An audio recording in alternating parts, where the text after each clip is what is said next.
계양에 사는 두 남자 얘기입니다. 네. 아하, 계양에 사는 거기 얘기하는 거구만 생각하실 것 같아요. 여기 같이 보실까요? 네.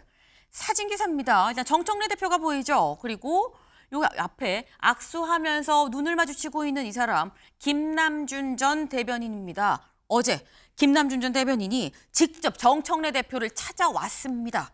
찾아와서 1시간 동안이나 얘기를 했다고 하는데 그 모습 영상으로 같이 보고 오시죠.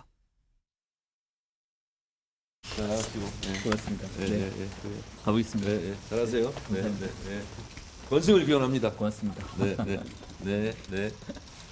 오늘 이제 당으로 복귀하는 의미에서 당 대표님을 만나 뵀습니다. 그래서 저의 출마 의진을 말씀드렸고, 당 대표님께서는 격려의 말씀을 전해주셨습니다. 제 출마의 의지는 분명하게 말씀을 드립니다만 당연히 당의 결정에 따라야겠죠. 제 출마 의지는 말씀을 드렸고 격려의 말씀을 주셨습니다. 네, 대체 무슨 얘기를 했길래 1시간 동안이나 얘기했느냐. 기자들도 궁금해서 물어본 거예요. 출마 의지를 좀 밝혔습니다라고 얘기를 하는데 조현선 변호사님. 일단 만나서 날씨 얘기 좀 하고요. 잘 지내셨어요? 안부 얘기 좀 하고요. 꼭 나가고 싶습니다. 얘기까지 해도 한 20분이면 될 것 같긴 한데 1시간 동안 안에서 무슨 얘기를 했느냐. 또 무슨 얘기를 했길래 이렇게 또 밖에 배웅까지 아주 친절하게 또 나와서 했느냐라는 거죠.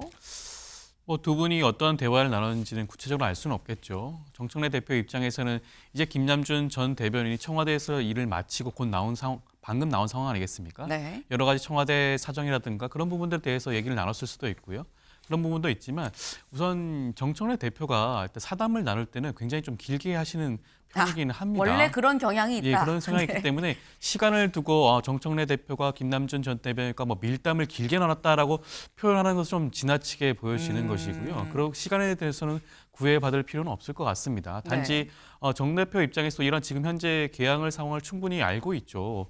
계양을에 대해서 지금 송 전 대표의 경우에도 좀 출마를 사실상 선언한 상황이기도 하니 어떤 식으로든지 간에 두 명의 그런 후보자에 대해서 교통정리의 필요성을 알고 있습니다. 그런 부분들에 대해서 아마 김남준 전 대변인의 의지라든가 출마의 변을 아마 충분히 듣는 그러한 자리가 아닌가 싶고요. 물론 그 자리에서 송 전 대표의 관계, 어떠한 지역으로 결정한다라든가 네. 그런 부분들이 정해지진 않았을 겁니다. 그런 부분들은 추후에 당 내에서 아마 충분한 논의와 수기가 필요하지 않을까 싶습니다. 오늘 새롭게 알게 된 사실입니다. 정청래 대표는 원래 말을 좀 길게 하는 편이다라는. 그러니까 1시간 동안 얘기했다 그래도 다른 밀담이 뭐가 있다라고 보지 않아도 된다라는 말씀을 지금 하셨어요. 근데 일단 지금 보면 1시간 동안 얘기하고 지금 문 밖에까지 나와서 툭툭 치면서 또 이 배웅까지 하죠. 그 뒤에 한민수 비서실장까지 다 나왔어요. 다 지금 배웅하러. 근데 이 배웅하러 나온 친절함이 공천 도장인 거냐 여부가 사실 중요한 건데 그건 모른다는 거죠. 왜? 여기에 나온다는 사람, 또 강력한 사람이 있습니다. 그게 누구냐? 바로 송영길 전 대표죠. 송영길 전 대표 그제죠. 23일 날 한 언론 인터뷰에서 이렇게 얘기를 했다 그래요. 계양 가는 게 순리라고 보십니까? 여기 동의하세요? 그랬더니 계양구로 이미 이사했습니다. 말이 짧아요. 됐지? 뭐 이 정도. 김남준 전 대변인도 계양을 간다는데요. 그랬더니 누구나 뭐든 생각할 수 있겠죠. 생각은 할 수 있다. 상상은 자유다. 뭐 이런 느낌. 총선 보궐 반드시 나오시는 건 맞죠? 네. 제가 5선 국회의원입니다. 한 번 또 하는 게 중요한 건 아니죠. 라고 얘기를 해요. 그럼 안 나오나? 라는 생각이 들죠. 근데 이 뒤에 뭐라고 덧붙이냐? 이렇게 덧붙입니다. 그런데 문제는 제가 국회로 들어가야 대통령을 도울 수 있는 거 아닙니까? 밖에서 야인으로 돕는 건 그건 좀 아니잖아요. 라고 얘기를 했다라는 겁니다. 윤경호 위원님. 이 교통정리 될까요? 어떻게 보십니까? 뭐 교통정리 어떻게 되느냐 이거 참 중요한 문제일 것 같아요. 무슨 얘기냐? 우리 대한민국에 지금 국회의원을 뽑는 선거제도, 특히 지역구라는 제도에 대해서 당의 공천권을 쥐고 있다는 당 대표 아니면 지역 구민 어느 쪽의 의견이 더 중요하냐. 그러니까 김남준이라는 전 청와대 대변인이 계양을을 선택한 것은 다 건너뛰고 이재명 대통령이 밀어주기 때문이다. 이거잖아요. 그러면 지역 구민들은 이재명 대통령이 밀어주는 사람을 우리 이 지역의 일꾼으로 공천도 받게 하고 그다음에 뽑아주는 게 그게 맞는 거냐? 아니면 송영길처럼 계양에서 5선쯤 했다는 거는 계양 지역 주민이라고 누가 봐도 얘기할 수 있는 거 아니에요? 네. 이런 사람에게 우선권을 주는 게 맞는 거냐? 근데 아까 정청래 대표 만났던 건 뭐예요? 정청래 대표가 당 대표니까 공천권 쥐고 있는 거 그걸 현실적으로 인정하자는 거잖아요. 그러면 이런 일이 한 번씩 터질 때마다 네. 위로부터 찍어 내리는 게 맞는 거냐? 아니면 밑에서 의견이 수렴돼서 지역 구민들이 원하는 사람에게 공천을 주는 게 맞는 거냐? 뭐 어떤 때는 이게 맞고 어떤 때는 이게 맞다 이러면 사실 할 말은 없는 거고 그러다 보면 우리 정치 제도라는 게 발전하기는 어려운 거죠. 현재와 같은 소선거구 제도에서 양당의 거대한 힘이 막강하게 작용하는 곳에서 당의 공천만 받으면 무조건 되는데 과연 그럼 이런 공천 제도를 용인을 할 거냐? 저는 어느 쪽이 맞다 틀리다라는 말을 지금 결론을 내리지는 않겠습니다. 그러나 시청자 여러분들도 한번 생각해 보시면 어떨까 하는 그런 제안을 드립니다. 네. 결론을 내지 않겠습니다라고 하셨지만 방점은 주민들의 생각이 중요하다라고 거듭거듭 강조를 하셨어요. 주민들의 생각이 뭔지를 당에서 잘 파악을 해서 그 사람한테 공천을 이번엔 뭐 다 전략 공천이다라고 얘기를 했죠. 이 주는 게 필요하다라는 말씀인 건데 근데 보면 송영길 전 대표도 누가 봐도 밖에서 야인으로 돕는 건 아니지 않느냐. 내가 들어가야지라는 얘기인즉슨 나 물러서지 않을 거예요 라는 취지로 이해가 되는데 근데 이거 말고 원내 진입하는 거 말고 이 생각도 있는 것 같다라는 얘기가 나옵니다. 무슨 얘기인지 직접 들어보시죠. 제가 무슨 지위에 가냐가 중요한 게 아니라 제가 당에 복당하면 당을 전부 통합시키고 우리 이재명 정부의 국정을 제대로 뒷받침하는 여당다운 여당을 만드는데 노력하겠습니다. 약간의 갈등 요소가 있어서 걱정이 되는 면이 있습니다. 아이고 지금 저는 지금 그런 얘기를 할 때가 아니고요. 제가 일단 당에 돌아와서 당이 필요한 것에 제가 어떤 대기종군의 자세로 뛰겠습니다. 네, 언뜻 들으면 백의종군이란 얘기만 들리긴 하는데 그 앞에 그게 방점이 아닌가라는 생각이 뭐라고 했느냐. 당을 전부 통합을 시키고 우리 이재명 정부의 국정을 제대로 뒷받침하는 여당다운 여당을 만드는 데 노력을 하겠습니다. 라고 얘기를 했습니다. 김철현 위원님. 여당다운 여당 이거는 전대 출마 선언문 아닙니까? 그러니까 전대 출마할 가능성을 보였기 때문에 네. 저는 정청래 대표가 김남준 전 대변인을 조금 특별 대우했다고 보이거든요. 왜냐하면 그렇게 뭐 청와대 대변인 출신이긴 하지만 과거 언제부터 인연이 있었는지는 알 수 없지만 그렇게 뭐 격려해주고 또 1시간 정도의 긴 이야기를 나눴다는 것 자체가 어떤 정치적 의미가 있다는 건 다 알게 될 거거든요. 물론 김남준 전 대변인이 보면 이재명 대통령 오케이 사연 없이 네. 어떤 명심이 실리지 않고서 나올 수는 없는 거거든요. 네. 아마 정청래 대표 입장에서는 이재명 대통령하고 최근에 반명입니까 여러 가지 의심을 받고 있는 상황이기 때문에 대통령의 뜻이 있다면 아마 그 김남준 전 대변인을 좀 밀어야 되지 않겠나 하는 생각을 가지고 있는 것 같고 아마 송영길 전 대표가 들어오면 정청래 대표 정말 피곤하거든요. 왜냐하면 송영길 전 대표 같은 벌써 민주당 대표를 했고 지난번에 전당대회 할 때는 돈 봉투까지 뿌려서 가면서까지 그런 불법과 그런 변칙을 써서 당대표를 됐기 때문에 정청래 대표 입장에서 볼 때는 송영길 전 대표가 다시 중앙정치에 복귀하는 걸 원치 않는 그런 상황이라고 보이거든요. 그렇기 때문에 아마 송영길 전 대표에 대한 견직을 날린 걸 보이는데 네. 저 개인적으로 생각할 때는 그렇거든요. 과거 영화 친구라는 곳에 보면 영화 친구라는 곳에서 이 장동건 배우가 아주 유명한 대사를 하나 남겨요. 고마워해라. 많이 묻다 아이가 하는 것처럼 네. 저는 송영길 전 의원을 보면 벌써 인천시장도 했고 인천계양에서 5번 했잖아요. 5번 먹었다. 저는 아마 유권자들의 속마음 이제 좀 그만해라. 아마 이제는 조금 세대 교체할 때 아니냐, 선수 교체할 때 아니냐 이런 생각이 있기 때문에 아마 저는 송영길 전 의원이 본인은 계양구에 대한 출마 의사를 보이지만 어떤 정청래 대표의 견제 그리고 아마 계양의 어떤 유권자들도 좀 고마해라 하는 그런 이야기가 좀 있지 않을까. 그렇기 때문에 저는 아마 송영길 전 의원의 뜻대로 아마 여러 가지 어떤 공천 구도가 흘러가지는 않을 것 같다. 이런 말씀 좀 드립니다. 지금 정청래 대표가 암만 말이 원래 긴 사람이라고 하기로서니 1시간 동안 문 닫고 얘기하는 이게 밖에 어떤 의미로 비춰질지 몰랐을까라는 말씀이에요.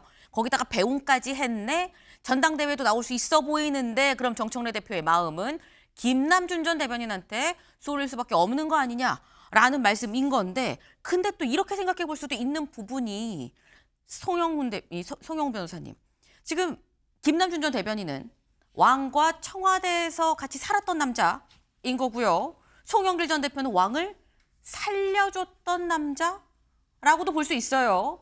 그럼 살려준 남자가 더 센 거냐, 같이 그래도 가장 최근까지 살았던 남자가 더 센 거냐, 어떻게 보십니까?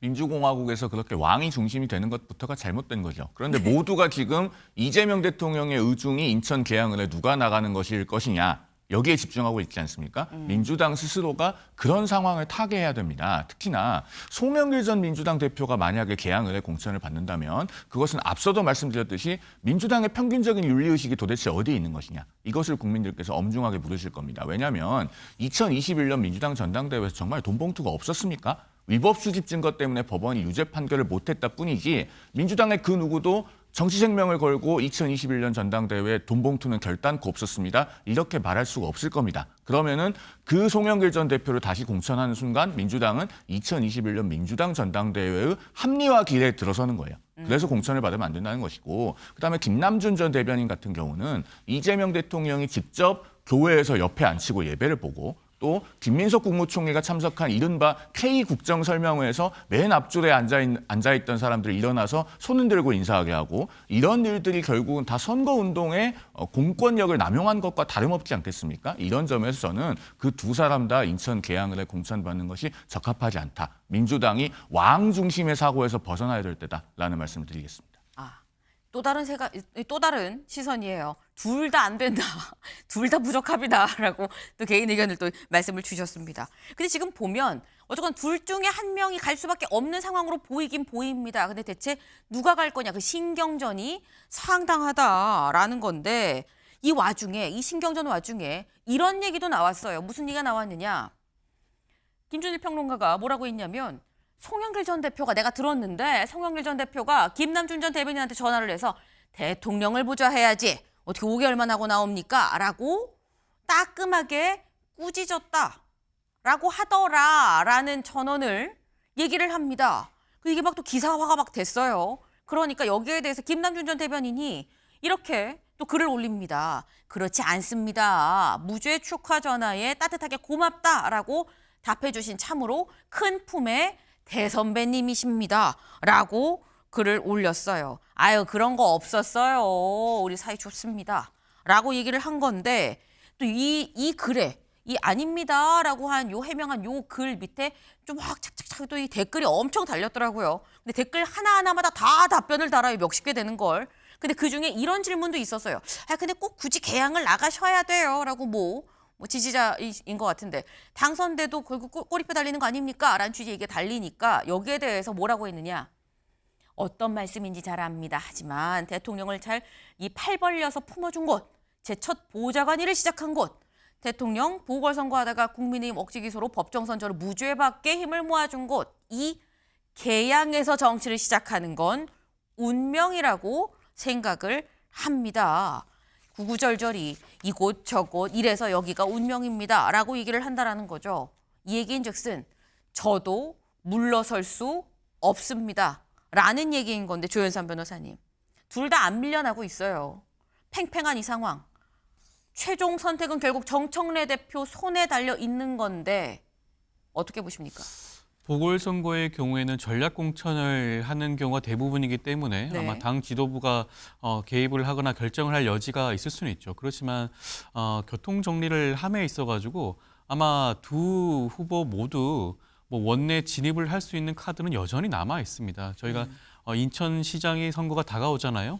박찬대 의원이 출마가 가능성이 굉장히 높은 상황이긴 합니다. 아직 확정되지는 않았지만. 지금 둘 다 계양을로 나가겠다고 얘기를 하고 있는 거거든요. 김남준 전 대변이라든가 송 전 대표 입장에서는 지금 예를 들면 연수갑을 예를 든다고 한다면 연수갑이 지금 보궐선거가 확정되지도 않았잖아요. 그런데 지금 연수갑에 출마하겠습니다라고 출마 선언을 할 수가 없는 상황입니다. 그렇지만 출마의 변과 출마의 뜻은 밝혀야겠죠. 네. 지금 보궐선거가 다가오다 보니 그러니까 송영길 전 대표랑 김남준 전 대변인 입장에서는 이번 그 개항을 지역에 대한 보궐선거 의지를 밝혀준 것으로 저는 보여지는 것이고요. 만약에 연수갑이 보궐선거가 나온다고 한다면 그 두 분 중에 한 분은 연수갑으로 교통정리가 될 것으로 보입니다. 그중에 어떤 분이 갈지는 지금 현재로 장담할 수는 없지만 아무래도 상식적으로 봤을 때는 송영길 전 대표가 5선을 한 지역이고 이재명 전 대통령에게 지역구를 물려준 지역이다 보니 송영길 전 대표가 개항을 유지를 하고 연수갑 지역으로 김남준 전 대변인이 이동하는 모습이 뭐 또 적절하지 않을까라는 생각이 들긴 하지만 그 부분도 아마 추후에 결정할 수 있는 사안이 아닌가 싶습니다. 그리고 또 하나 더 붙이고 싶은 말씀은 네. 송영길 전 대표가 출마하는 것에 대해서 좀 부정적으로 말씀을 하셨는데 네. 그것은 어떻게 보면 사법 시스템을 부정하는 것과 마찬가지예요. 이미 무죄 확정 판결이 났고요. 그리고 물론 돈봉투가 없었다는 것은 아니지만 돈봉투가 위법 수집 증거로서 인정받지 못했기 때문에 그 뒤에 과연 그 돈봉투 사건과 우리 송영길 전 대표가 연관성이 있는지 혐의가 인정이 되는지를 판단하지 않았던 겁니다. 그렇기 때문에 그 부분도 함께 생각을 해봐야 되지 않을까 싶습니다. 네, 지금 연수갑이 운용의 묘로 쓰이지 않겠느냐. 근데 아직 자리도 안 나왔는데 저 여기도 갈 수 있어요라고 내놓는